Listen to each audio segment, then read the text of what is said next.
Thank you. Thank you, Nita ma'am, for this having me on this platform. Basically क्या है, जब बाहर का कोई व्यक्ति बात करता है वो इंफॉर्मेशन ही होती है, जिसे हम भाषा कहते हैं, लैंग्वेज कहते हैं। हम ध्वनि को समझते हैं। हिंदी एक ध्वनि है, इंग्लिश एक ध्वनि है। ऐसे 7,000 ध्वनि हमने ढूंढी है, जिसे हम भाषा कहते हैं। तो भाषा में सिर्फ इंफॉर्मेशन दी जाती है। वो किसी भी भाषा में हो सकती है, इंग्लिश, हिंदी, मराठी, वो ध्वनि है। लेकिन उस इंफॉर्मेशन पे जब आप मनन चिंतन करने लगते हो, वहां से ट्रांसफॉर्मेशन शुरू होता है। विजडम हमेशा खुद का होता है, उधार विजडम नहीं हो सकता है। वो किसी और का विजडम हो सकता है, वो आपके लिए इंफॉर्मेशन है। जब इसका आप चिंतन मनन करो तो आपके अंदर ट्रांसफॉर्मेशन होने लगता है। और आपके ट्रांसफॉर्मेशन के आधार पर जब बातें करते हो वो विजडम हो जाता है। तो इसीलिए जब कोई बोलता है मुझे विजडम की, तो मुझे पता है वो मेरी अनुभूति है। जब तक उस इंफॉर्मेशन को आप अपने जीवन में उतारो ना, तब तक ट्रांसफॉर्मेशन नहीं हो सकता है। नहीं तो एक विजडम ट्रैप बन जाता है। और मैं ऐसे 25 साल विजडम ट्रैप में रहा हूं। मुझे लगता था पुस्तक पढ़ना बस हो गया, समझ में आ गया मुझे, उसमें क्या इतनी बड़ी बात है, मैंने मेमोराइज कर लिया। लेकिन उस इंफॉर्मेशन को अपने अंदर मनन और चिंतन करके फिर जो ट्रांसफॉर्मेशन होता है, वो बात ही कुछ और होती है। तो यस, आज हम बात करने वाले हैं, बहुत इंटरेस्टिंग सब्जेक्ट पे बात करने वाले हैं। व्हाट वी आर, हम है क्या सच में। अगर हम इवोल्यूशन की हिस्ट्री देखेंगे हमारी, जिसे बिग हिस्ट्री कहते हैं, near by 6 million years ago, 6 million years ago हम चिंपांजी से अलग हुए। जी हाँ, हम means this Homo sapiens. 6 million years ago हम चिंपांजी से अलग हुए। वो हमारे भाई थे, रिलेटिव्स थे। 2 मिलियन ईयर्स एगो हमें ये शरीर मिला, जिससे होमोसेपियंस कहा जाता है। जी हाँ, हमारा शरीर जो है ये 2 लाख साल पुराना है। 2 लाख साल के पहले हमारा शरीर अलग था। ये सोचने की क्षमता, ये जो चीजें हैं, 2 लाख साल पहले ढांचा बना। 70,000 साल पहले कॉग्निटिव रिवोल्यूशन आया, बोधात्मक क्रांति आई कि हम सोच पाए। हमारा प्री फ्रंटल डेवलप हुआ, आज्ञा चक्र डेवलप हुआ हमारे आध्यात्मिक भाषा में। 70,000 साल पहले हमारे पास आज्ञा चक्र नहीं था। अध्यात्म की शुरुआत ही आज्ञा चक्र से होती है, तृतीय नेत्र खोलने से होती है, ज्ञान चक्षु खोलने से होती है। 70,000 साल पहले। और 30,000 साल पहले हमारे पास भाषा आई। बोधात्मक क्रांति के बाद हमारे पास भाषा आई, जो हम अपनी इंफॉर्मेशन किसी अपने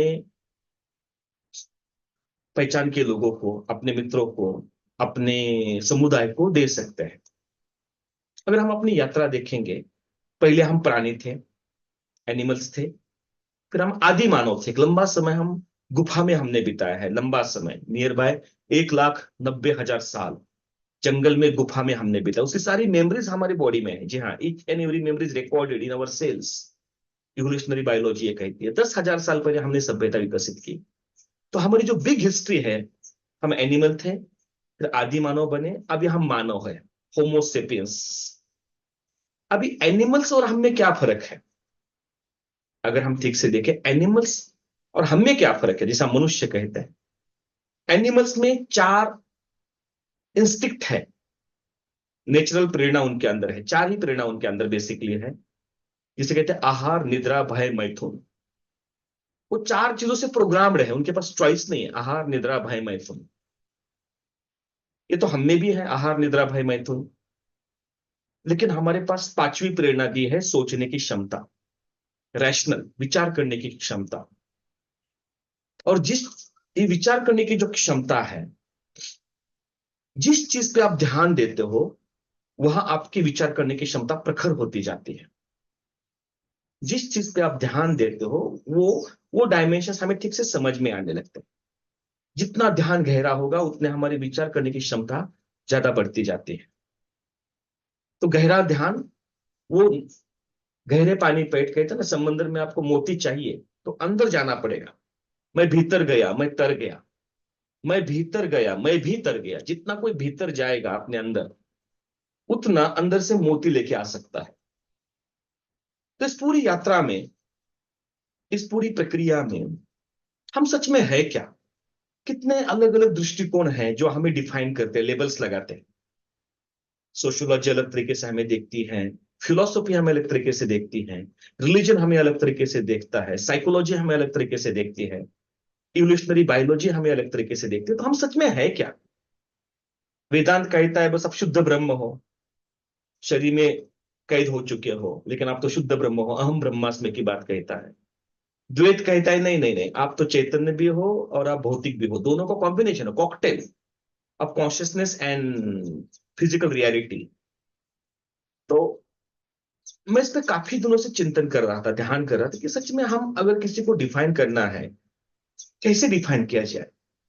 क्योंकि उस पर हम कोई भी चीज में हमें अगर फ्रेम मिल जाते हैं सोचने के लिए, एक क्लियर फ्रेम मिल जाते हैं, तो हम ध्यान बहुत गहराई से उतर सकते हैं, हम बहुत गहराई से ध्यान कर सकते हैं। तो ध्यान करना ने ध्यान देना है, लेकिन ध्यान देने के लिए क्या विषय वस्तु है, किस चीज पे ध्यान देना है? आंख बंद करके सोने की प्रैक्टिस करना मैंने की है 10 साल 15 साल। मुझे लगता है आंख बंद करके बैठना है, बस वही ध्यान है। यस, रिलैक्सेशन हो जाता है, आप बैठ के आंख बंद करते हो तो बॉडी में बहुत अच्छे केमिकल्स पैदा होते हैं। अपार्ट फ्रॉम दैट, विचारों में कुछ प्रगल्भता नहीं आती है। तो ध्यान किस चीज पे देना है? ध्यान देने के लिए कुछ क्लियर रोड मैप होना जरूरी है, मेरे अनुभव के हिसाब से। I may be wrong, I may be totally wrong. तो आज हम बात करेंगे, ये सब्जेक्ट पहली बार मैं यहाँ प्रेजेंट कर रहा हूँ। अभी 4 दिन पहले मुझे अंतप्रेरणा आई, तो उससे मुझे लगा कि नहीं, इस पे बात की जानी चाहिए। तो 2 दिन पहले ही पीपीटी बनना शुरू हुआ, आज ही पीपीटी खत्म हुई, हेतल ने उसमें बहुत मदद की मुझे। आज मैं आपके सामने प्रेजेंट कर रहा हूँ। तो मैं मानता हूं आप होमोसेपियंस हो, मनुष्य हो, आपके पास सोचने की क्षमता है।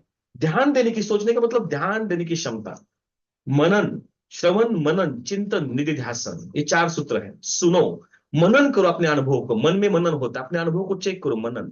फिर उससे चिंतन करो। और चिंतन अगर आपको मन हो गया कि नहीं ये सच में ऐसा ही है, चिंतन पे आपको पता चला नहीं ये सच में यूनिवर्सल ट्रुथ है, फिर उसको निधि ध्यासन में लाओ, अपने जीवन लाइफस्टाइल में लाओ, डेली लाइफ में लाओ। सुबह से लेकर शाम तक आप जो परिवार में रहते हो, समाज में रहते हो, जहां भी रहते हो, आप उसको जी पाओ, अप्लाई कर पाओ। That's whole story of life. Knowledge is rumour without action. जो समझ में आता है उसको जीने में लाना पड़ेगा। और समझ में आने का मतलब है हमारे अंदर एक प्रकाश है। जैसे आप मुझे देख पा रहे हो, तो प्रकाश मेरे बॉडी पे आता है, वो रिफ्लेक्ट होता है, तब आप मुझे देख पाते हो। तो प्रकाश को सीधा नहीं देखा जा सकता। प्रकाश किसी चीज पे जब रुक जाता है तो वस्तु को प्रकाशित करता है। वैसे हमारे अंदर भी एक प्रकाश है। हम जब ध्यान करते हैं तो शरीर को छोड़ के हम अपने अंदर के प्रकाश को ढूंढने में लग जाते हैं। वो रियल ध्यान है। वो प्रकाश को प्रज्ञा कहते हैं, उस प्रकाश को ज्ञान कहते हैं, उस प्रकाश को ज्ञान कहते हैं, उस प्रकाश को समझ कहते हैं। नाम बहुत लोगों ने अलग अलग दिया है, लेकिन वो अंदर का प्रकाश है। और उस प्रकाश जहां जाएगा, वहां की चीजें हमें समझ में आने लगती है।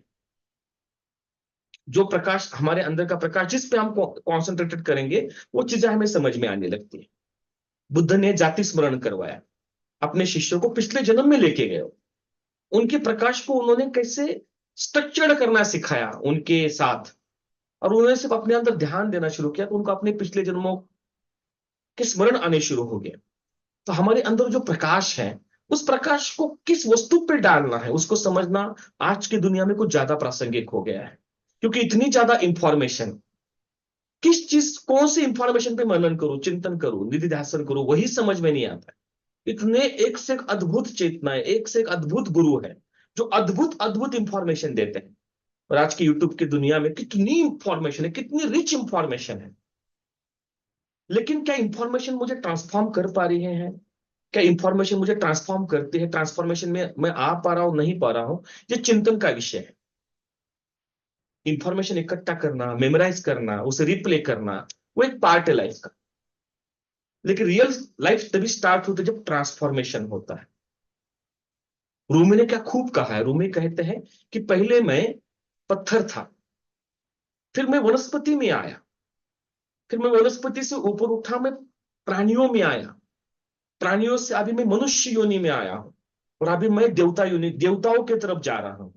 तो हम सबकी यात्रा ऊंचाई की यात्रा है, लेविटेशन की यात्रा है। ग्रेविटेशन होता है जो नीचे खींचता है, वो ग्रेविटेशन है। प्रकाश पे ग्रेविटेशन काम नहीं कर सकता है। आइंस्टाइन ने तो यहां तक कह दिया, जो प्रेम में पड़ते हैं ना उन पे ग्रेविटेशन काम नहीं करता है। कितनी अंतर, कितनी गहरी बात है, कितना सुंदर विचार है। प्रेम पे, दो प्रेमियों पे ग्रेविटेशन काम ही नहीं करता है। प्रेम ग्रेविटेशन के परे है। उस प्रेम को कुछ लोग प्रकाश कहते हैं, कुछ लोग ज्ञान कहते हैं, अलग अलग लोगों ने अलग अलग नाम दिया है। जब कोई उस प्रेम को समझ पाता है सातत्य से, सातत्य 24/7, तो उसे आत्मज्ञानी कहते हैं। कभी वो प्रेम पूर्ण हो गया, वो अपने आसपास सबके लिए प्रेम पूर्ण हो गया, तभी वो प्रकाश में, he are in the light, enlightened means what, here in the light now. अभी वो प्रकाश में ही है, उसका स्वरूप ही प्रकाश रूप हो गया। नीता मैम ने देखा है पत्री जी को, वो प्रेम देखा है। भरोसा नहीं होता है हमें कि ऐसा कोई व्यक्ति भी हो सकता है जो कंटिन्यू प्रकाश में रहे, प्रेम में रहे। हमने देखे इन ऐसे बहुत बिरले लोग हैं। कभी बुद्ध हुए, कभी कृष्ण हुए, आज की दुनिया में से अभी भी रमन महर्षि होके गए, और वैसे बहुत से लोग हैं, आज भी हैं, होंगे, पत्र जी होके गए। तो हमारे अंदर वो प्रकाश तो है ही। मेरा मानना है कि अस्तित्व निरंतर है, जागृति निश्चित है। मेरे एक शिक्षा गुरु कहते थे, अस्तित्व निरंतर है और जागृति निश्चित है। सवाल है उस प्रकाश को विकसित करने में कितने लोगों को रस आता है। अभी तो हमारा प्रकाश पंच इंद्रियों से बाहर जा रहा है। हम अब उस प्रकाश को, बाहर की दुनिया को एक्सप्लोर करने में ज्यादा इंटरेस्ट है हमें। हजारों लाखों चेतना इंतजार करिए, एप्पल का 15 कब आएगा, एप्पल मोबाइल का 15 कब देखने को मिलेगा। करोड़ों चेतनाएं वेटिंग लिस्ट में। तो डिमांड है तो सप्लाई होगा, तो एप्पल 15 भी आएगा और एक दिन एप्पल 150 भी आएगा, नो डाउट अबाउट दैट।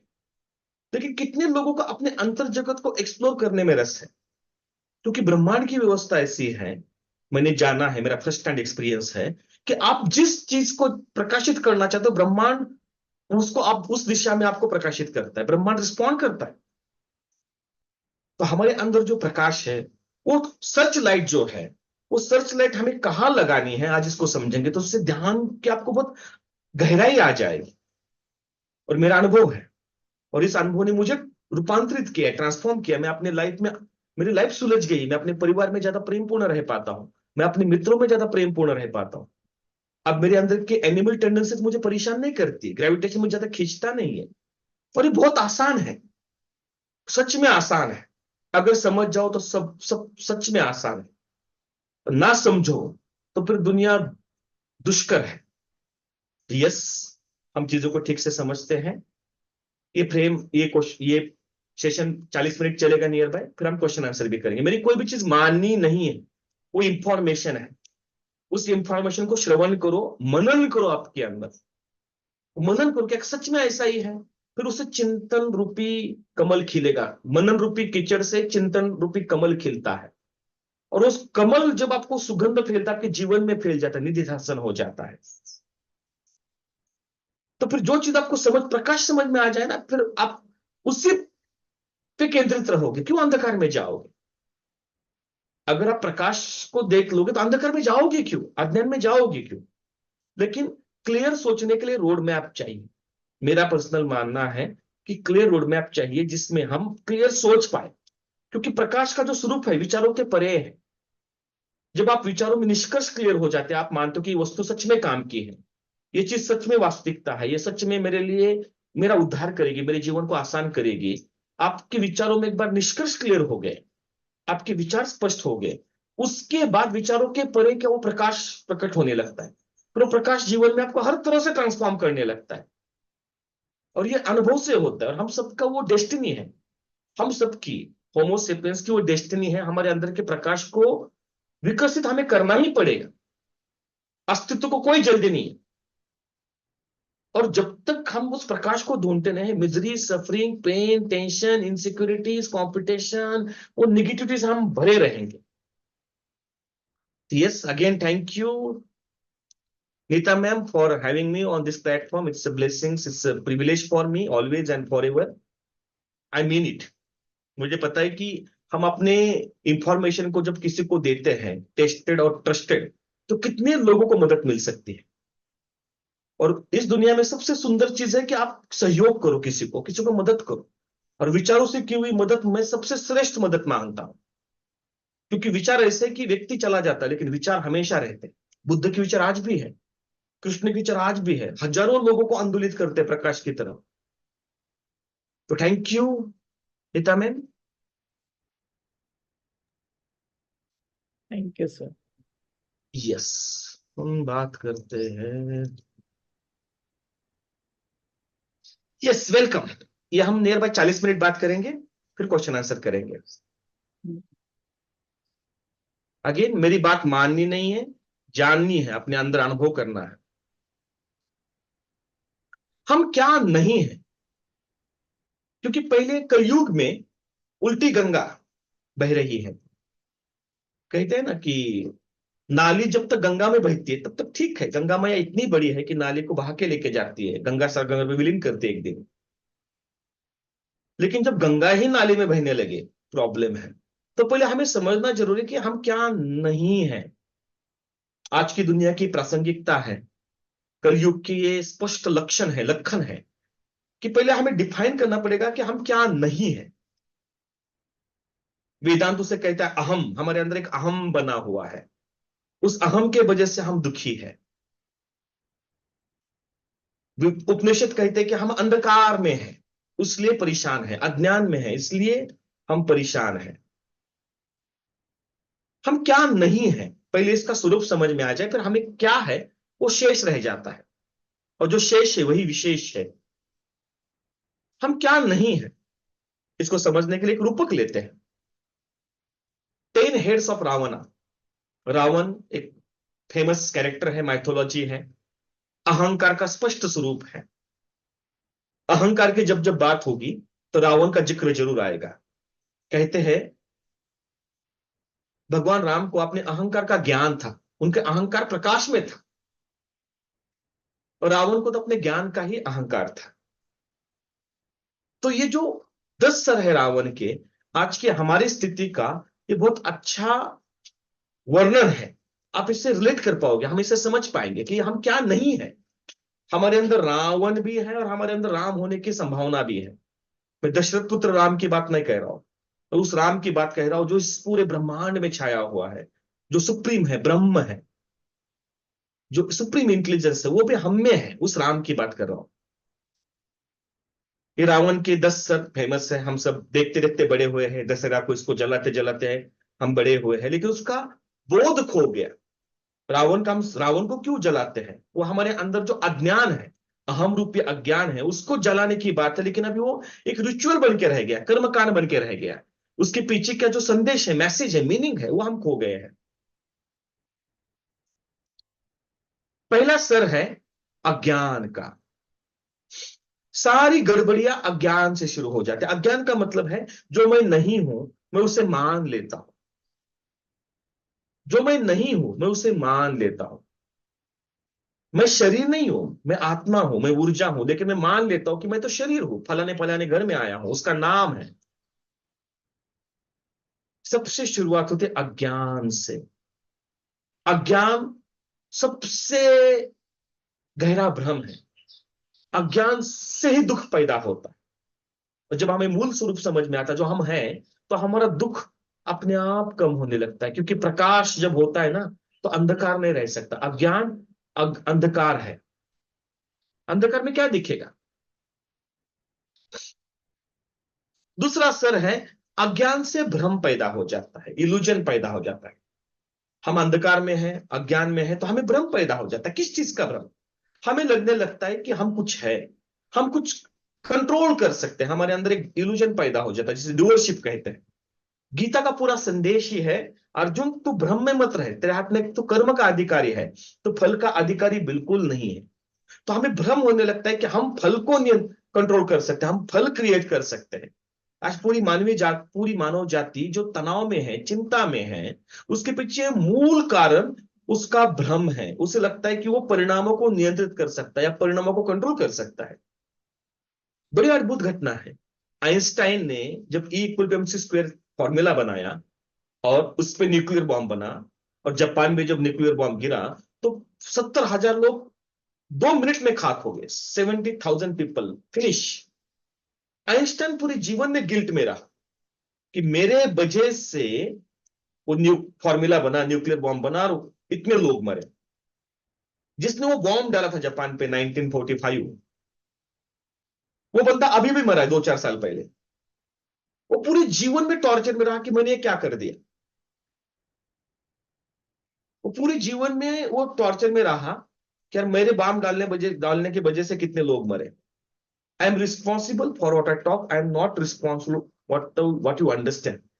मैं ये नहीं कह रहा हूं कि न्यूक्लियर बॉम्ब डालना अच्छी बात है, लेकिन वो ना आइंस्टाइन के नियंत्रण में था, ना वो जो बॉम्ब डालने वाला पायलट था उसके नियंत्रण में था। Something unknown is doing something, we don't know what. हमें इल्यूजन हो रहा है यहां सब कुछ हो रहा है, और हमें लगता है कि हम कुछ कर रहे हैं। हमारे अज्ञानवश, भ्रमवश हमें लगता है कि हम कुछ कर रहे हैं, यहां सब कुछ हो रहा है।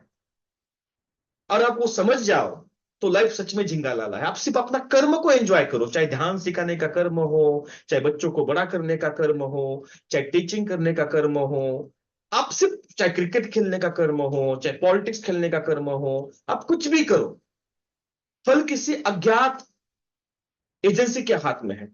कोई गारंटी नहीं बोल सकता कि वो जो कर्म कर उसके फल कब आएंगे, कौन देगा, कैसे देगा, कोई गारंटी नहीं बोल सकता है। जितना हमें भ्रम होता है फल निर्माण का, उतना हमारे अंदर डूअरशिप ज्यादा होता है, कर्ता भाव ज्यादा होता है। ध्यान का मतलब है तुम सच में देखो तुम्हारे अंदर कर्ता भाव का स्वरूप क्या है भाई। बुद्ध कहते हैं पर्सनल सेल्फ इज मिजरी। आपने खुद को मान के रखा है कि आप कुछ हो, आप तो कुछ हो ही नहीं, यहां सब कुछ हो रहा है। प्रकृति की ऊर्जा से सब कुछ यहां हो रहा है, मेरा हार्ट बीट भी चल रहा है, मेरे हाथ में हार्ट बीट नहीं है। तो हमें भ्रम हो जाता है, उसे डूअरशिप कहते हैं, अहम कहते हैं। उस भ्रम से हमारे अंदर नकारात्मकता पैदा हो जाती है। हम लोगों में नकारात्मकता देखने लगते हैं, क्योंकि चीजें जब नियंत्रण में नहीं आती है तो हम ब्लेम गेम करने लगते हैं, निगेटिव निगेटिव बातें करने लगते हैं, निंदा करने लगते हैं। हम ब्लेम गेम में चले जाते हैं, क्योंकि हमें लगता था कि अरे मेरे नियंत्रण में, अभी मेरे नियंत्रण में नहीं है। तो मेरे नियंत्रण से जब चीज छूट जाती है तो मैं गालियां देने लगता हूं, निगेटिव सोचने लगता हूं। निगेटिव थिंकिंग भ्रम से पैदा होती है। उस निगेटिव थिंकिंग से अहंकार पैदा हो जाता है। हम कुछ विशिष्ट लोगों के लिए पॉजिटिव होते जो मेरे नियंत्रण में है, और हम कुछ लोगों के निगेटिव हो जाते जो मेरे नियंत्रण में नहीं है। वो परिवार में होता है अहंकार, जब समाज में जाता है वो अभिमान बन जाता है। परिवार में अहंकार होता है। जब जब हम अपने अंदर निगेटिव से किसको देखने लगते हैं, हमारे अंदर अहंकार शुरू हो चुका है। अहंकार की शैतानी पकड़ शुरू हो चुकी है। तो इस दुनिया में अहंकार बहुत जड़ तत्व है। पृथ्वी में सबसे जड़ तत्व क्या है? अहंकार। ब्रह्मांड में, इस विशाल इंटेलिजेंसी में डिसकंटिन्यूटी का जो अनुभव है वो अहंकार है। मुझे लगने लगता है मैं कुछ हूं, क्योंकि मैं नियंत्रित कर सकता हूं। तो मैं जो लोगों को नियंत्रित कर सकता हूं, मेरा अहंकार पोषण होता है। जिनके लिए मैं नियंत्रित नहीं कर सकता हूं, उनके लिए निगेटिव रहता हूं। तो मैं अपना होने का एक आभासी दुनिया बना लेता हूं। अहंकार से मेरे अंदर विरोध पैदा होना शुरू हो जाता है। अभी मेरे अंदर अहंकार पैदा हो तो मैं विरोध करूंगा। जो मेरे समर्थक नहीं है उनको मैं विरोध करूंगा, रेजिस्ट करूंगा। मेरे होने को आप कैसे नहीं स्वीकार सकते हो, रेजिस्ट करूंगा, मैं विरोध करने लगूंगा। उस रेजिस्टेंस से अंदर कंट्रोल की भावना आती है। अब मैं इस वातावरण को कंट्रोल रखना चाहता हूं, मैं अपने परिवार के लोगों को कंट्रोल रखना चाहता हूं, मैं अपने बच्चों को कंट्रोल रखना चाहता हूं, मैं अपने ऑफिस में जो काम कर रहा हूं वहां के लोगों को कंट्रोल करना चाहता हूं, मैं जिस देश में हूं जितना हो सके मैं कंट्रोल करना चाहता हूं। अहंकार का स्पष्ट स्वरूप है कंट्रोल, नियंत्रण। और कंट्रोल तो शायद से प्रकृति का है, नेचर का है। कंट्रोल छूटने से हमें अंदर फियर पैदा होने लगता है। शरीर बूढ़ा होने वाला, हम चाहे कितना भी कंट्रोल करें, वो अपने प्रकृति के नियम से चल रहा है। अब फियर पैदा कर, जो कंट्रोल की चीजें छूटने लगती है तो हमें डर लगने लगता है। डर से हमारे अंदर क्रोध पैदा हो जाता है। इवोल्यूशनरी बायोलॉजी कहते हैं कि हमारे एमिगडेला में, पहले हमारे ब्रेन के छोटा सा जगह है, उसमें फियर पैदा होता है। और फियर जब होता है उसको, उसके लिए हमारे अंदर एंगर पैदा हो जाता है। हम लोग डर जाते हैं तो हमारे अंदर एंगर नाम का एक रजिस्ट हमारे अंदर एंगर नाम का एक इमोशन पैदा हो जाता है। एंगर से हम डिस्गस्ट में चले जाते हैं, घृणा करने लगते हैं विशिष्ट व्यक्ति की, विशिष्ट समुदाय की हम घृणा करने लगते हैं। और घृणा से हम जजमेंट में आ जाते हैं, निंदा करने लगते हैं, हम जज बन जाते हैं और सबको जज करने लगते हैं अपने अज्ञान के वजह से। सबसे अज्ञान का जो आखिरी छोर है वो निंदा है, जजमेंट है। रमन महर्षि को किसी ने पूछा था, किसी जिज्ञासु ने, कि रमन महर्षि जी मुझे दुनिया को बदलना है, मेरे पास खूब पैसा है, समय है, शरीर अच्छा है, मैं दुनिया को बदलना चाहता हूं, आपका मार्गदर्शन क्या है?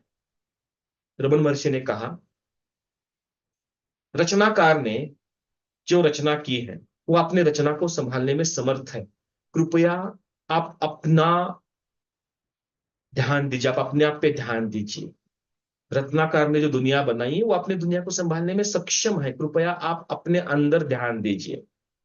तो अज्ञान की वजह से निंदा पैदा हो जाती है। बड़ी अद्भुत बात है। ये रावण के सर हमारे अंदर हर रोज आते हैं, मैं तो इसे हर रोज अनुभव करता हूं और इसे बहुत ठीक से देखा अपने अंदर। ध्यान करना, ध्यान देना होता है। स्वामी विवेकानंद को जब किसी ने पूछा कि ध्यान से आपको क्या मिला, स्वामी जी कहते हैं ध्यान से क्या मिला नहीं, लेकिन मेरे अंदर की घृणा चली गई, मैं क्रोध से मुक्त हुआ, मैं भय से मुक्त हुआ, मैं विरोध से मुक्त हुआ, मैं अहंकार से मुक्त हुआ, मेरे अंदर से नकारात्मकता चला गई, मेरे अंदर के भ्रम और अज्ञान चले गए। क्योंकि अंधकार से लड़ने का मतलब नहीं, प्रकाश का एक दिया जलाओ। अंधकार को कर्ज करने से अच्छा है कि एक प्रकाश का दिया जलाओ। प्रकाश का दिया ही ज्ञान है। ज्ञान की इंफॉर्मेशन हमेशा अवेलेबल है अस्तित्व में। डिमांड जैसे होता है वैसे ब्रह्मांड सप्लाई करता है। आपका अगर आपका डिमांड तीव्र है तो गुरु को आना पड़ता है। अगर आपकी डिमांड तीव्र है अंधकार से बाहर निकलने के लिए, प्रकाश के लिए, तो गुरु को आना पड़ता है। प्रकृति के नियम ऐसे हैं। तो गुरु आते हैं। और हमारे अंदर जो रावण का गुण है, हमारे अंदर जो रावण का जो ये हमारे अंदर जो अहम बना, ये अहंकार है, अहम है। ये रावण रूपी अहंकार हमारे अंदर जो पड़ा है, उससे हमें गुरु मुक्त करते हैं। वो जैसे गुरु आपके जीवन में आते हैं, अज्ञान हटने लगता है, भ्रम हटने लगता है, नकारात्मकता हटने लगती है, अहंकार विलीन होने लगता है, विरोध से मुक्त होने लगते हो, नियंत्रण की मांस, क्योंकि दिखता ही नहीं नियंत्रण जैसा, कुछ करने जैसा कुछ है ही नहीं, सब हो रहा है। भय कम हो जाता है, क्रोध कम हो जाता है, घृणा कम होने लगती है, निंदा की टेंडेंसी छूटने लगती है। रूमी ने क्या खूब कहा है। जो मुझे पहली बार मैंने बाइबल पढ़ा, बाइबल में लिखा था अपने शत्रु से प्रेम करो, रूमी कहते मैंने खुद को गले लगाया। हम खुद के ही शत्रु हैं। हम खुद से ही प्रेम नहीं करते, हम ये अज्ञान की वजह से ये नकारात्मकता में फंसे हैं। और कलयुग, आपको जान के आश्चर्य होगा, भगवान कृष्ण के जाने के बाद कलयुग शुरू हुआ 5,000 साल पहले। और कलयुग का जो स्पेक्ट्रम है हिंदू माइथोलॉजी के हिसाब से 4,32,000 साल का कलयुग है। अभी 5,000 साल गए हैं बस। 4,27,000 साल बाकी है कलयुग के। क्या है कलयुग? कलयुग ये 10 जो गुण है रावण के, जो ये नकारात्मक गुण है, अहंकार के जो गुण है, उसके लिए बहुत पोषण वाला वातावरण है कलयुग में। इसलिए कलयुग सबसे उलझा हुआ है। अजीब से हालत में है हम कलयुग में, अजीब से हालत में है हम। कहते हैं सतयुग में दो अलग लोक थे, जहां देव अलग लोक में रहते थे, अलग डायमेंशन में रहते थे, और दानव अलग डायमेंशन में रहते थे। फिर सतयुग चला गया, फिर आया द्वापर युग। द्वापर युग में दानव और देव एक ही ग्रह पे रहते थे। जैसे दानव श्रीलंका में है, रावण श्रीलंका में रहते थे, राम अयोध्या में रहते थे। एक ही थे लेकिन बहुत दूर थे त्रेता युग में, द्वापर युग में। फिर त्रेता युग आया, कृष्ण का युग आया। त्रेता युग में क्या होता था, दानव और देव एक ही परिवार में आ गए। कृष्ण जी तो मामा थे पांडव और कौरवों के। तो त्रेता युग में, कृष्ण के युग तक, देव और दानव, पांडव और कौरव, देव और दानव एक ही वंश में आ गए। अब भगवान कृष्ण के जाने के बाद 5,000 साल पहले से अभी हमारे अंदर ये जो कलयुग है, देव और दानव हमारे अंदर ही है, राम और रावण हमारे अंदर ही है। ये नकारात्मकता और सकारात्मकता, आत्म तत्व और हमारे अंदर जो अज्ञान से बना हुआ अहंकार, ये दोनों एक साथ है कलयुग में। इसलिए हमारी लड़ाई जटिल है। इसलिए हमें प्रखर ज्ञान चाहिए, स्पष्टता चाहिए। और बिना समझे आगे नहीं बढ़ सकते हो। आपको आपके आत्मस्वरूप को समझना पड़ेगा पहले।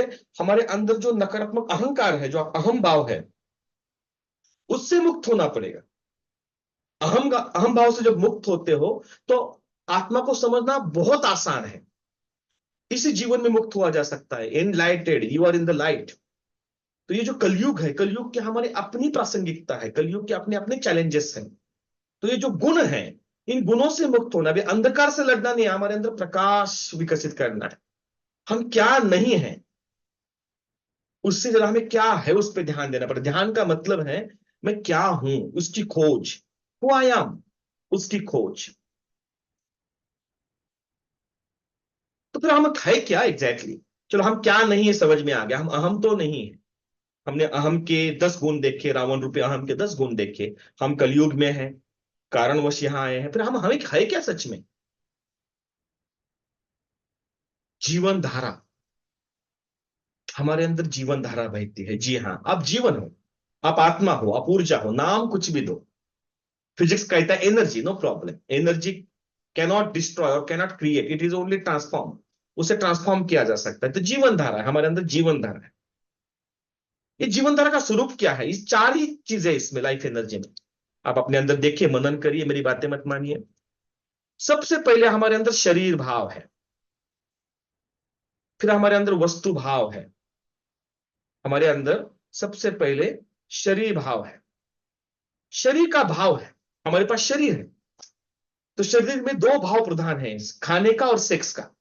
फूड एंड सेक्स ये सबसे स्ट्रांग है। तो हम शरीर भाव में जीतते हैं, पंच इंद्रियों के आधार पर जीते हैं, उत्तेजनाओं के आधार पर जीतते हैं। तो हमारे अंदर शरीर भाव है। फिर हमारे अंदर वस्तु भाव है। शरीर ठीक से रखना है तो हमें वस्तु ही चाहिए। वस्तु भाव है हमारे अंदर, जो पैसे से खरीदा जा सकता है। फिर हमारे अंदर कार्य भाव है और हमारे अंदर प्रेम भाव है। बस ये चार ही भाव को जीवन धारा कहते हैं। जब हम बात करते हैं हम क्या है, हम शरीर है, हम वस्तु है, हम कार्य, हम प्रेम है। ये चार ही भाव की हमारी खोज है। और इसे ऑब्जेक्टिवली ठीक से देखिए, देखिए ध्यान दीजिए। हम सबकी यात्रा शरीर भाव से होते हुए, वस्तु भाव से होते हुए, कार्य भाव से होते हुए प्रेम भाव में होती है। प्रेम पहले अपने परिवार में होता है, फिर सबके लिए हो जाता है। You are enlightened, you are in the light now, सबके लिए प्रेम पूर्ण हो गए। ये जीवन धारा है। इसको छोड़ के जो कुछ है वो स्टोरीज है। जब तक मुझे शरीर में आसक्ति है, मुझे वस्तुओं की आसक्ति होगी। मुझे वस्तुओं की आसक्ति है तो उसके लिए मुझे कार्य करना पड़ेगा। और उसके बाद आखिर में रहता है प्रेम भाव। ये चार भाव में पूरी जीवन यात्रा घूमती रहती है। हम, अगर आप पिछले जन्मों की बात मानते हो, अगले जन्म की बात मानते हो, past life and future progression की बातें मानते हो, या इस जीवन की बातें मानते हो, भूत, वर्तमान और भविष्य, तो ये चार ही भाव होते हैं। शरीर के आधार पर जीते हैं, उसके लिए वस्तुएं चाहिए होती है, वस्तुओं के पीछे भागते रहते हैं, उसके लिए कार्य करना पड़ता है, कर्म करने पड़ते हैं, और फिर प्रेम में आके विश्राम करते हैं। कहते हैं ना, जो दुनिया से हार जाता है घर में आके रिलैक्स हो जाता है, जो घर से हारता है कहीं रिलैक्स नहीं हो पाता है। मेरे से कितने मित्र हैं जिनके पास भरपूर पैसा है, भरपूर काम किया उन्होंने, शरीर भाव एंजॉय करने के लिए उनका कुछ कमी नहीं है, लेकिन बहुत परेशान है क्योंकि प्रेम ही नहीं मिल रहा है। प्रेम अंतिम सत्य, love is only real, love is only real. ध्यान का अंतिम लक्ष्य जो है वो प्रेम है। जब ध्यान देते हो एक दिन प्रेम पूर्ण हो ही जाओगे। अगर ध्यान सही हो रहा है तो प्रेम उसका पड़ाव आएगा ही आएगा, देर से देर आप प्रेम पूर्ण हो ही जाओगे। तो ये जीवन धाराएं क्या है, इसको ठीक से समझते हैं। पहले दो मोड समझना जरूरी है, sensitive mode and emotional mode. हम बहुत कंफ्यूज है, फंडामेंटली कंफ्यूज है, क्योंकि कलयुग है। राम और रावण हमारे अंदर दोनों भी एक साथ है, कोई एग्जिस्ट करते हैं। तो कभी हम राम मोड में होते हैं, कभी रावण मोड में होते हैं। तो इससे हम कहेंगे sensitive mode versus emotional mode. क्या है सेंसिटिव मोड? पहले अपने बारे में सोचना, सिर्फ खुद के बारे में सोचना, आई मी माई सेल्फ, किसी से कुछ लेना देना नहीं है। आने दो, आने दो, आने दो, हर चीज अपने हिसाब से चलना, किसी को क्या चाहिए कुछ लेना देना नहीं है। I am sensitive for my needs, मेरी जरूरत है, आई मी माई सेल्फ, ये सेंसिटिव मोड है। इमोशनल मोड क्या है? पहले अपनों के बारे में सोचना, वो इमोशनल मोड है। पहले अपने बारे में सोचना वो सेंसिटिव मोड है। पहले अपनों के बारे में सोचना वो इमोशनल मोड है। पूरा इवोल्यूशन जो है, मानव का जो पूरा इवोल्यूशन है, वो सेंसिटिव मोड से इमोशनल मोड की यात्रा है। इससे समझना बहुत ज्यादा प्रासंगिक है कि आप किस मोड में, पहले समझना जरूरी है। मैं सेंसिटिव मोड से अभी इमोशनल मोड में जा रहा हूं, वही ध्यान है। जितना आप ध्यान गहरा होगा, आप ज्यादा अपनों के बारे में सोचने लगोगे। पहले परिवार में ज्यादा आप इमोशनल हो जाओगे। इमोशनल होने का मतलब है किसी व्यक्ति की वैल्यू कर पाना। मदर तेरेसा ने क्या खूब कहा है, वो कहती है, अगर आपको दृश्य जो है उससे प्रेम नहीं है तो अदृश्य से कैसे प्रेम हो सकता है? ईश्वर से कैसे प्रेम होगा? ब्रह्मांड से कैसे प्रेम होगा? बुद्ध से कैसे प्रेम हो सकता है, कृष्ण से कैसे प्रेम हो सकता है? आपके सामने जो जिंदा लोग हैं, दृश्यमान, उनके साथ प्रेम पूर्ण नहीं हो तो किसी मास्टर के लिए कैसे प्रेम हो सकता है? और मेरा अनुभव है, सेंसिटिव मोड का मतलब पहले अपने बारे में सोचना, इमोशनल मोड का मतलब है पहले अपनों के बारे में सोचना। तो आत्मा जिस परिवार में बनती है वो बाय डिफॉल्ट मैकेनिज्म है, पहले आपको वहां प्रेम पूर्ण होना पड़ेगा, इमोशनल होना पड़ेगा। और इसमें बहुत कंफ्यूजन है। Sensitive sensitive mode receiving mode है। शरीर भाव, वस्तु भाव, कार्य भाव। शरीर के लिए, वस्तु के लिए कार्य करना, और आखिर में रहा तो प्रेम भाव। वो भी इन्वेस्टमेंट है, आरओआई, रिटर्न ऑन इन्वेस्टमेंट। मैं प्रेम करूंगा ना कुछ तो मुझे कुछ मिलेगा। ये सेंसिटिव मोड है, रिसीविंग मोड है। शरीर के आधार पे जीना, वस्तुओं के आधार पे जीना, कार्य के आधार पे जीना। कुछ लोग शरीर भाव में खोए हुए हैं, कुछ लोग वस्तु भाव में खोए हैं, कुछ लोग कार्य भाव में खोए हैं, और कुछ लोग प्रेम को भी इन्वेस्टमेंट के रूप में देखते हैं। ये सेंसिटिव मोड है, रिसीविंग मोड है। यहां कभी तृप्ति नहीं मिल सकती है, हाईली इंपॉसिबल है। शरीर प्रधान जब कोई व्यक्ति जीता है तो मुझे क्या मिलेगा, उतना ही क्वेश्चन होता है बस, आई मी माई सेल्फ, मुझे क्या मिलेगा, मुझे क्या मिलेगा, मुझे क्या मिलेगा, मुझे क्या मिलेगा। और लेने वाला हमेशा अतृप्त रहता है। बुद्ध तो स्वयं सम्राट थे। बुद्ध तो स्वयं सम्राट थे। जब उनको ज्ञान हुआ, पिताजी ने संदेश भेजा कि नौटंकी छोड़ दे, वापस आजा, सम्राट बनाऊंगा, माफ करता हूं तेरे सारे पापों को। तूने जो भिक्षा मांग के काम शुरू किया तो सम्राट है, आके राजा राज करो। हंसे बुद्ध। उस मोड़ में कुछ मतलब ही नहीं है। शरीर भाव, वस्तु भाव, कार्य भाव, मैंने कहा प्रेम भाव, इन्वेस्टमेंट वाला प्रेम भाव, कोई मतलब ही नहीं है। वो आत्म भाव में थे, प्रेम भाव में थे। तो शरीर प्रधान जब हम चलते चलते हैं तो मुझे क्या मिलेगा, इतना ही होता है। शरीर के रूप में मुझे क्या मिलेगा, पंच इंद्रियों के लिए मुझे कुछ मिले, उसके लिए पैसे चाहिए, वस्तु के रूप में मुझे कुछ मिले, और मैं उसके लिए कार्य करता रहूंगा, बस। और प्रेम इन्वेस्टमेंट है, ये सेंसिटिव मोड है, रिसीविंग मोड है। इमोशनल मोड क्या है, गिविंग। प्रेम भाव में होते हैं और आप सोचते हो मैं क्या दे सकती हूँ, क्या दे सकता हूं। तो कार्य भाव में रहोगे आप, काम करोगे अपने परिवार के लिए, अपने लोगों के लिए। अपने परिवार के लोगों को वस्तु भाव से मेंटेन करोगे, अपने लोगों को शरीर भाव से मेंटेन करोगे। इसलिए मैं मानता हूं पुरुष से ज्यादा स्त्री में आध्यात्मिक होने की संभावना ज्यादा है, क्योंकि वो प्रेम भाव में रहती है। लेकिन खुद को शरीर मान के बैठती, वहां से झंझटें शुरू हो जाती है। स्त्री अपने आप को बहुत गहराई से शरीर मान के बैठी है, क्योंकि शायद बच्चे को जन्म देना है, इवोल्यूशन में इतना गहरा हिप्नोसिस है। तो मेरे शरीर से बच्चा आया है तो मैं शरीर ही हूं, ये मान लेती है। अगर इस भ्रम से वो मुक्त हो जाए तो स्त्री बहुत आसानी से मुक्त हो सकती है। प्रेम भाव में रह के वो कार्य करती है, पहले उसके लिए परिवार होता है। पूरी स्त्री का जीवन देख लीजिए, पूरा जीवन उसका समर्पित है अपने परिवार के लिए।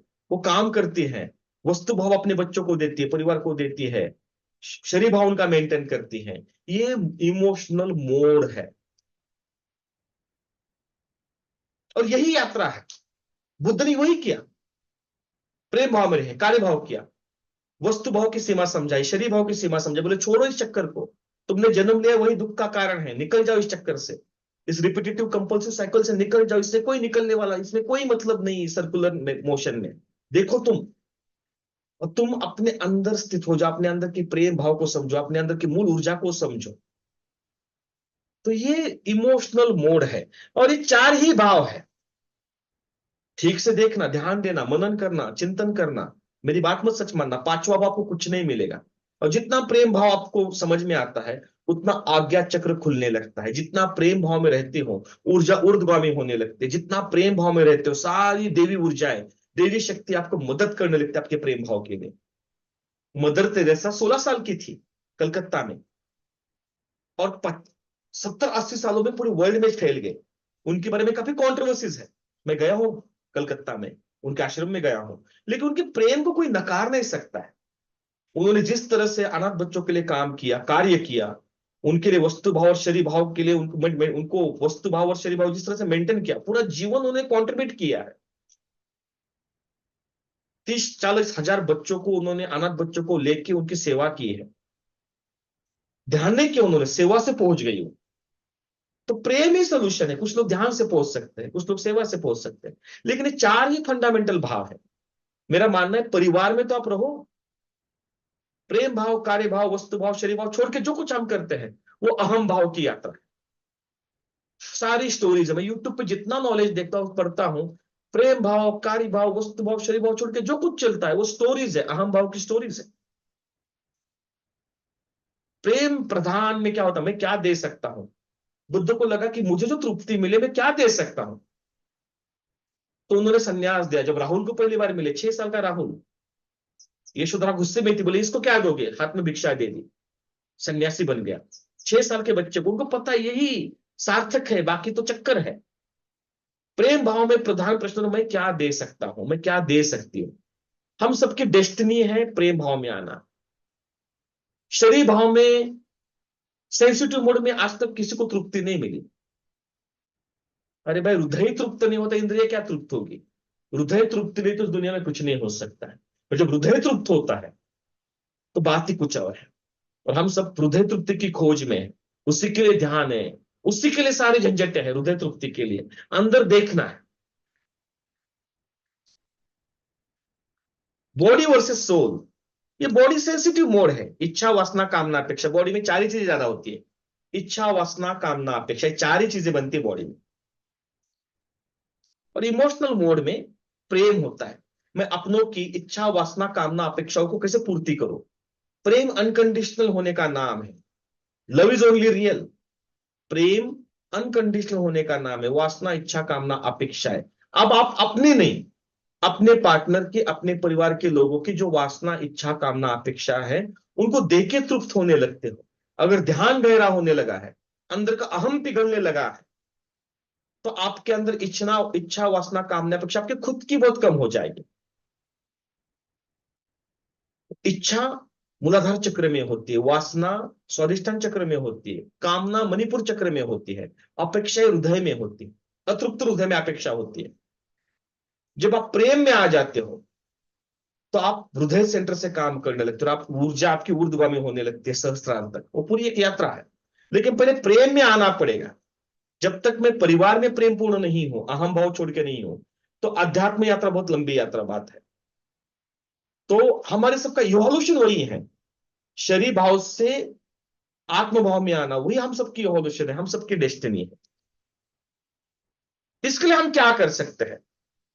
विकास, विकास का मतलब वही है कि इच्छा, वासना, कामना, अपेक्षा अपने आप कम होने लगती है। जैसे जैसे आप अंतर जगत में जाओगे, मेरा स्व अनुभव है, इच्छा, वासना, कामना, अपेक्षाएं शांत होने लगती है।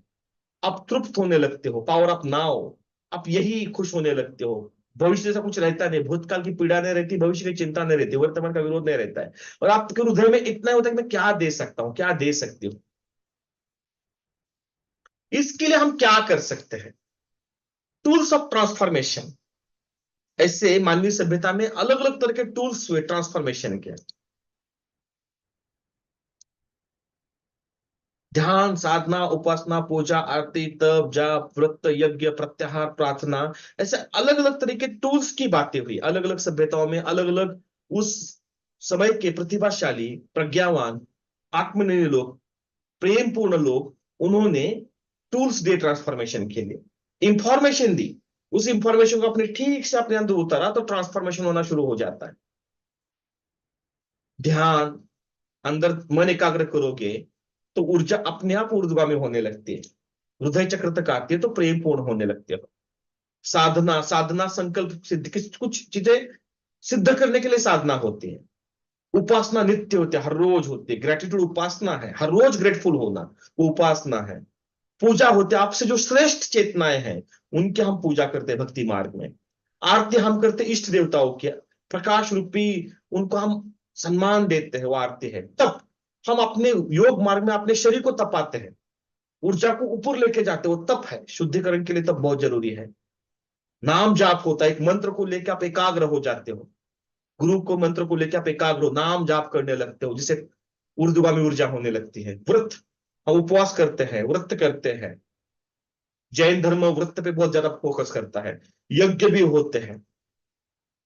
पूरी सनातन धर्म में, उपनिषदिक फिलोसफी में यज्ञों का बड़ा इंपॉर्टेंस है। यज्ञों से भी मदद मिलती है, कुछ पवित्र ऊर्जा हमें मदद करते हैं अंतर जगत में प्रवेश करने के लिए, शुद्धिकरण के लिए। प्रत्याहार, पंच इंद्रियों को हम अंदर खींचने लगते हैं, जैसे कछुआ अपने अंदर अपने अंग खींच लेता है, वैसे अपने पंच इंद्रियों को अंदर लेके आते हैं, वो प्रत्याहार है। और प्रार्थना, जो अव्यक्त यूनिवर्स है, जो इंटेलिजेंस है, सुप्रीम इंटेलिजेंस, आप उससे मदद मांगते हो, रचनाकार को मदद मांगते हो, मुझे प्रकाश दीजिए, जो सारे प्रकाशों का मूल है, उससे आप मदद मांगते हो भक्ति मार्ग में, वो प्रार्थना है। तो अलग अलग तरह के टूल्स दिए गए ट्रांसफॉर्मेशन के लिए।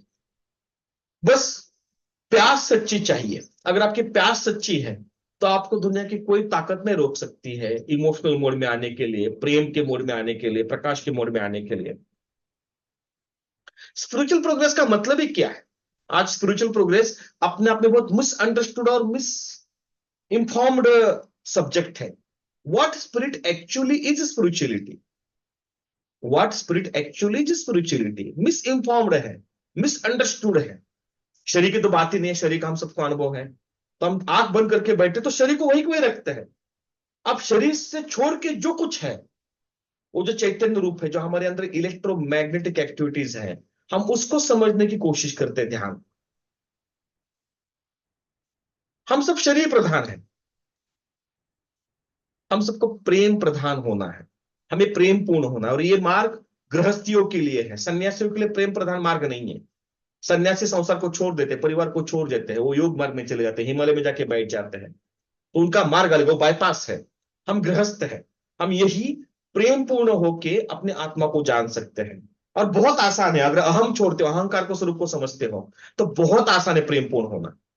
और अगर अहंकार नहीं छोड़ते हो, अहंकार को नहीं समझते, तो उससे कठिन मार्ग कुछ नहीं दुनिया में। अहंकार से कठिन, अहंकार की जो शैतानी पकड़ है, मैं हमेशा कहता हूं मन असार है, और असार का जो सार है वो अहंकार है। आई रिपीट, मन असार है, और असार से जो पैदा हुआ राक्षस है, जो सार है वो अहंकार है। और अहंकार से जब तक मुक्त नहीं होते हैं तब तक प्रेम की उपलब्धि नहीं हो सकती। अहंकार ब्लैक होल है। ब्रह्मांड में एक ऐसी चीज है ब्लैक होल, जो प्रकाश को भी खा जाता है, अहंकार सबको खा जाता है। शरीर भाव, वस्तु भाव, कार्य भाव, प्रेम भाव छोड़ के जो बातें हो रही वो बहुत गहराई में अहंकार के पोषण की बात है। तो हम सबका यात्रा वही है, शरीर के अनुभव से धीरे धीरे ऊर्जा के अनुभव की तरफ जाना है, प्रेम प्रदान होना है। और हमारे पास परिवार उसके लिए माध्यम, आईना है। आप अहंकार में हो या प्रेम में हो, हर रोज पति है, पत्नी है, बच्चे हैं, आपके अहंकार को नोच नोच के खाएंगे। और समझ जाओ तो वही पत्थर आपके लिए सीढ़ी बन जाएगी। कहते हैं जो पत्थर को आप हटा नहीं सकते उसे चूम लो। परिवार वही है, जिन्हें आप चाहो उन्हें कुछ भी मत चाहो। अगर जीवन का सार समझना है, जिन्हें चाहो उनसे कुछ भी मत चाहो। वो लिमिटेड एडिशन आपके लाइफ में आए हो, चाहे पति हो, चाहे पत्नी हो, चाहे माँ बाप हो, चाहे बच्चे हो, लिमिटेड समय के साथ आपके साथ है। और उनके साथ प्रेम पूर्ण हो गए तो एल्केमी मैच हो गई। एल्केमी का मतलब है धातु को सोने में कन्वर्ट करने की कला। तो इनर एल्केमी वही है। मेरे अंदर जो शरीर भाव है, इच्छा वासना कामना, इच्छा वासना कामना अपेक्षा है, उससे ट्रांसफॉर्म होकर सेंसिटिव मोड से इमोशनल मोड में चला जाऊं मैं। और परिवार ही साधना है। परिवार से बड़ी साधना मुझे नहीं लगती गृहस्थियों के लिए। ध्यान में तो एकाग्र हुआ जा सकता है, अपने अंदर के अहंकार के स्वरूप को समझने के लिए ध्यान जरूरी है। और परिवार में प्रेम पूर्ण होना जरूरी है। और जो झूठ बोलता है उसे सच पता ही होता है। आप अपने अंदर कितने प्रेम पूर्ण हो आपको पता होता है, दुनिया को किसी को पता नहीं होता है। तो यही हम सबकी यात्रा है। अस्तित्व तो निरंतर है, जागृति निश्चित है। Thank you. 49 minutes I complete from my side. पूरी स्टोरी है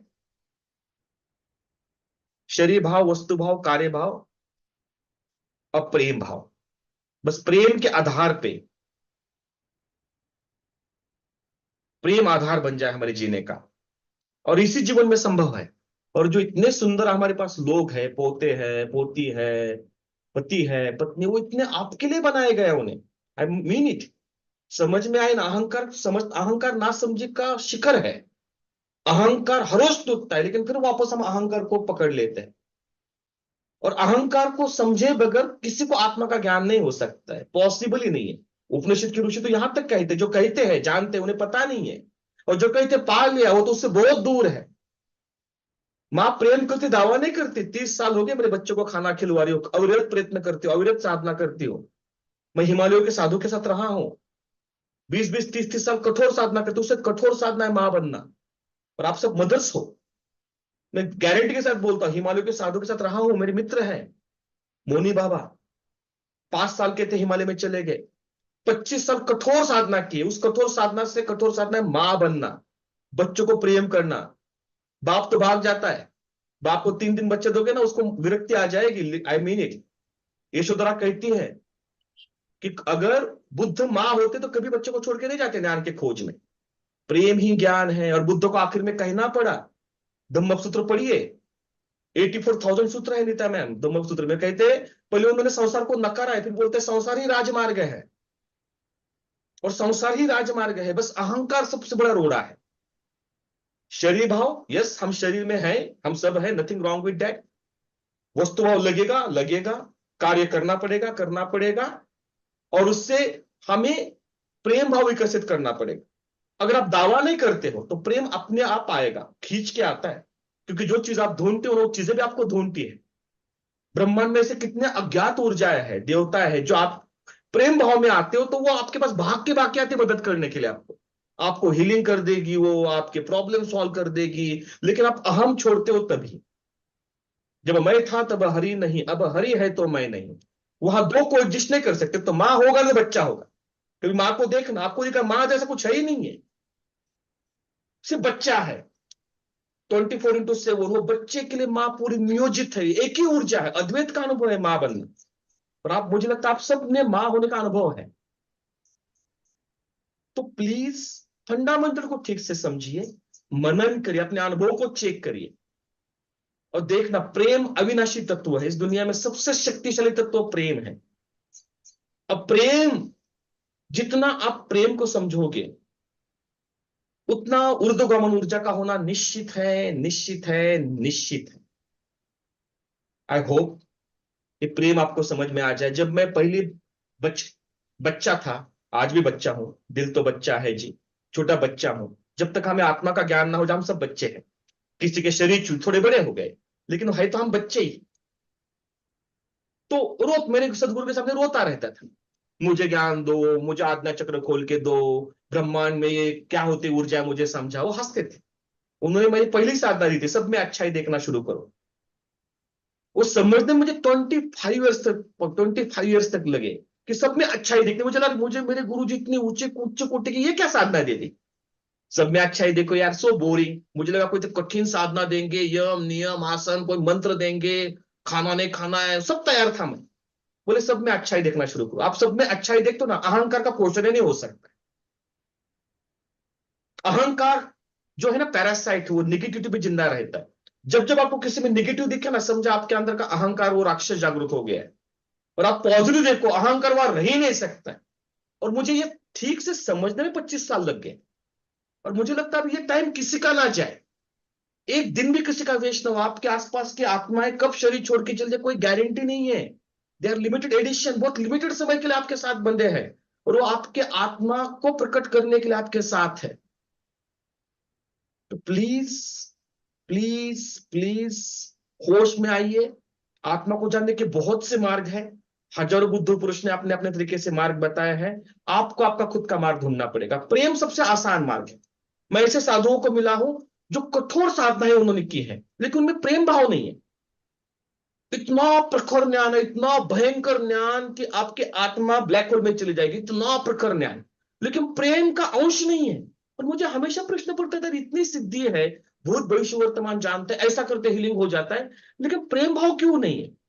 ऐसे कितने साधुओं के साथ मैंने इनकाउंटर किया है। नाक के नीचे की बुद्ध को जो पूछा ना यशोधरा ने, जो आपने अचीव किया, ये घर में नहीं हो सकता था। बोले यशोधरा नाक के नीचे था, बस 6.5 साल लगे अपने अहम को पिघलाने के लिए। तो हम सब सिद्धार्थ गौतम बुद्ध की तरह जाके बोधि वृक्ष के नीचे नहीं बैठ सकते। मैं बैठा हूं, 1 महीना जाके बैठा हूं बोधि वृक्ष के नीचे। मुझे भ्रम था उस वृक्ष के नीचे कुछ है, वो मेरे अंदर ही है, मेरी माँ के पास है, मेरी पत्नी के पास है, वही बोधि वृक्ष है। मेरे परिवार, मेरे मित्र, यही बोधि वृक्ष है मेरे लिए। अब मुझे लगा वो पेड़ है, उस पेड़ में जाऊंगा, नीचे बैठूंगा, साथ में 6 घंटे बैठ जाता बोधि वृक्ष के नीचे में। 2012 की बात है। लेकिन वो प्रेम, वो अनुकूलता, वो प्रेम है तो मतलब है। माँ मेरे साथ, माँ को नहीं देखता था मैं, बुद्ध के वृक्ष को देखता था। अब माँ को देखता हूं तो मुझे आत्मा का अनुभव होता है। माँ को मैं देखता हूं तो बोलते वाह यार, what a limited edition made for me, I am so lucky, I am so blessed, ये ब्यूटीफुल, इसे कितना भी देखो मन नहीं भरता है। अपनी पत्नी को देखता हूँ, शरीर तो ठीक है, पति पत्नी का संबंध शरीर भाव से शुरू होता है, लेकिन वो प्रेम भाव में आना चाहिए, तभी वो शादी सार्थक है। और शादी अहम भाव में रुक जाती है। कितनी शादियां अहम भाव तक रुक जाती है, कितनी आत्माएं अपनी यात्रा पूरी नहीं कर पाती। इसलिए 7 जन्म का चक्कर बोला है। पता नहीं किसका 7वां चल रहा है, किसका 5वां चल रहा है। तो भारतीय ऋषि बहुत प्रगल्भ थे, बोले यार 7 जन्म तो चक्कर करेंगे अहंकार का, मेरा ये आखिरी जन्म होगा, इसमें मेरे पत्नी का बड़ा रोल है, मेरे माँ का बड़ा रोल है, मेरे प्रियजनों का रोल है, बोले सबका आखिरी जन्म हो सकता है। अगर आप जन्म जैसी चीज मानते हो तो आगे ना वो आकाश में तारे गिनने जैसे है, क्योंकि जो कहा नहीं जा सकता उसे कहना नहीं चाहिए, वो नितांत वैयक्तिक बात है। लेकिन प्रेम दिखता नहीं है, समझ में नहीं आता है, मेजर नहीं किया जा सकता, लेकिन सबसे सुंदरतम अनुभव प्रेम ही है जीवन में। तो आई होप आपके जीवन में प्रेम का उदय हो, और बहुत ज्यादा तीव्र संकल्प चाहिए प्रेम पूर्ण रहने, क्योंकि अहंकार आपको हजार झंझटें खड़ी करेगा। मैंने कितने प्रगल्भ लोगों को अहंकार के ट्रैप में देखा है। Thank you, thank you.